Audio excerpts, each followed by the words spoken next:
as you were talking, I agree with both those things. I think it's such a great way to assess brand is get that feedback. And the way that you and I do it with the interviews, it doesn't have to be you and I, but getting real feedback, not just the electronic feedback. Right. To be able to act on that, to see what people are saying about you, and then make that invitation to kind of help them, bring them along so they give you more feedback going forward. I think it's great.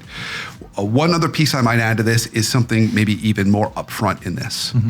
So often when we get a misperception or a damaged brand, it's because people are interpreting our behaviors in their own way. Right. Right? Right. We don't respond to them quickly. We send a gruff email and they say, he doesn't like me. He doesn't care about me. He's going to fire me, right? They make up stories in their mind.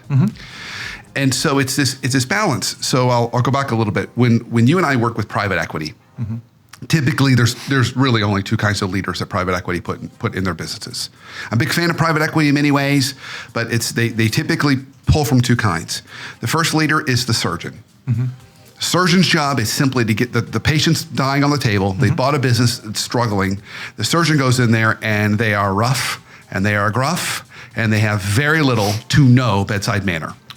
Right. Use colorful language, but their job is to get the patient off the table. Yes.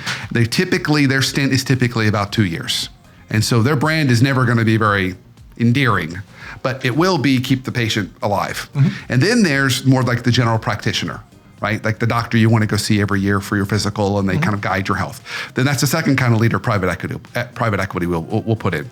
And this person's really designed to help kind of lead and grow a stable business. And they care about culture and they care about people and that's part of kind of their reputation. The reason why I'm sharing that is because sometimes we get thrust into situations where it is the patient's dying on the table. And we've got to act a little more like that surgeon.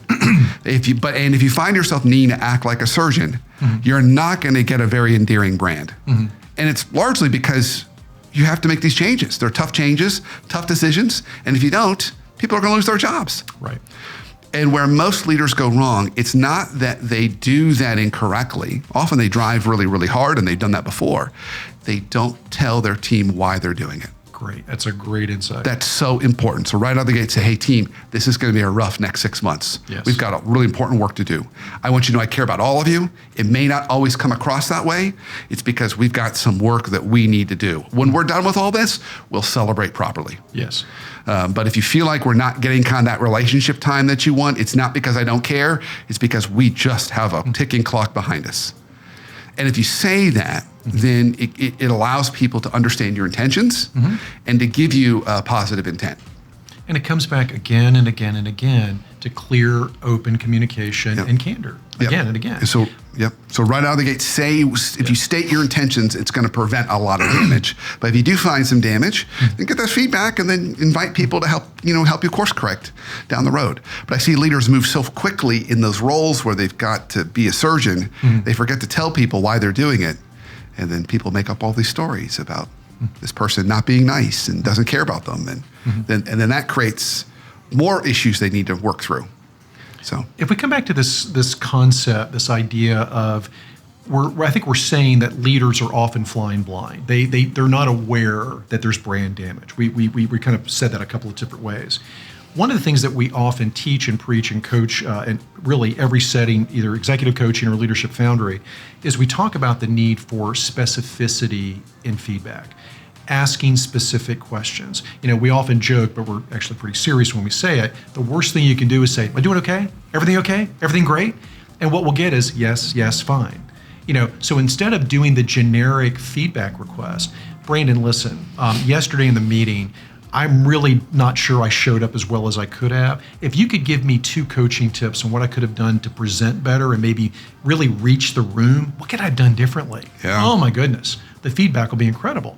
How about this one? Because we're talking about brand. Listen, I'm not sure that I'm really connecting well with the team. In fact, I feel like there's a bit of a vibe in the team culture right now. What am I not seeing that I need to be aware of? What are some things that I need to do differently as a leader to help our team get where it needs to go? Bill, give me your feedback. When you ask a specific question, you will get a specific answer. Ask a generic question, you get a generic answer.